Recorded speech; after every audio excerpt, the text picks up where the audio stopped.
গেল বছরের ৩ ডিসেম্বর দক্ষিণ কোরিয়ায় আচমকা সামরিক আইন জারি করেন ইয়ন সক ইয়োল। পরে তীব্র প্রতিরোধের মুখে মাত্র ৬ ঘন্টার মাথায় তা প্রত্যাহার করতে বাধ্য হন। এই ঘটনার জেরে ইয়োলকে দেশটির পার্লামেন্ট থেকে অভিশংসিত করা হয়।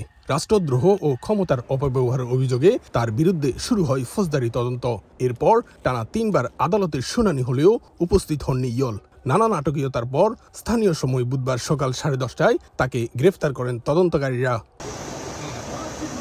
বুধবার সকালে দুর্নীতি তদন্তকারী দফতর CIO, national office of investigation ও প্রতিরক্ষা মন্ত্রণালয়ের অপরাধ কমান্ডারের যৌথ একটি দল ইয়োলকে গ্রেফতারে তার বাসভবনের সামনে পৌঁছায়। এ সময় ইয়োলের নিরাপত্তা কর্মীরা তদন্তকারী দলকে প্রবেশে বাধা দিলে হয় হাতাহাতি। পুলিশের সঙ্গে সংঘর্ষে জড়ায় ইয়োলের সমর্থকরাও, আহত হন কয়েকজন।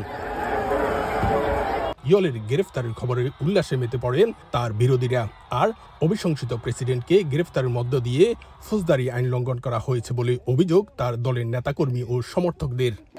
এদিকে গ্রেফতারের পর আগেই ধারণ করা এক ভিডিও বার্তায় ইয়োল জানান, অনাকাঙ্ক্ষিত রক্তপাত এড়াতেই তদন্তকারী কর্মকর্তাদের সামনে হাজির হওয়ার সিদ্ধান্ত নিয়েছেন তিনি। ইয়োল উদ্বেগ প্রকাশ করে বলেন, দক্ষিণ কোরিয়ার শাসন ব্যবস্থা ভেঙে পড়েছে।